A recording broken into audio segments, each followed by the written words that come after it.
এই দেখো রাস্তায় পোজ দিতে কার না ভালো লাগে, তোমরা কারা কারা ভালোবাসো।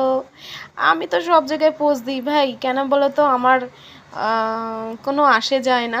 কেন কি আমি এখান থেকে 1 টাকা পাবোও না, আর পাওয়ার আসার জন্য আমি ভিডিও দিই না। তাই কেউ যদি বলে থাকো যে কিংবা ভেবে থাকো যে রাস্তায় দাঁড়িয়ে নেমে পড়েছো ভিডিও করছো, আই ডোন্ট কেয়ার, আমাকে খেতে দেবে না আমি না খেয়ে থাকলে।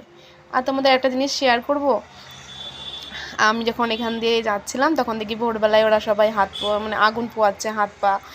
আর এই গাছটা দেখো একদম কামরাঙার মতন ফল, ওই দেখো দেখতে পাচ্ছ। আর পিছন দিয়ে লোকজনটা আসছিল কুত্তাটা নিয়ে। আর তারপরে হ্যাঁ, মানুষজন রাস্তা দিলে একটু কেমন লাগে, কিন্তু ভোরবেলাটায় মানুষজন থাকে কম, আর আমাদের এখানে রাস্তাতে সমস্ত গাড়ি থাকে। আর এই দেখো আমি গাছটা জড়িয়ে ধরে আদর করছিলাম, মানে একটু ফটো তোল ভিডিও তোল, কী করব। প্রকৃতির মাঝে থাকতে আমার ভীষণ ভালো লাগে।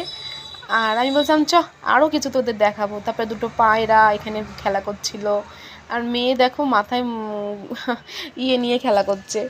আমি যে একটু পোজ দেখা বলছে কি এরকম, আর না পিছন দিয়ে হাঁটতে হাঁটতে চলে যায়, বলে কি ও বাবা, এ তো বলে আমাকে রাগ করে চলে গেল। হ্যাঁ, তারপরে একটু বললাম সামনে ফের দিয়ে ছবি তুললাম। আর এখানে একটা ঠেলা ছিল, ঠেলাটার সামনে ভাবলাম বসবো, তা একজন আমার দিকে তাকাচ্ছিল দেখে আমি বললাম দূর যদি ভেঙে ভেঙে যায়। তারপরে এই জায়গা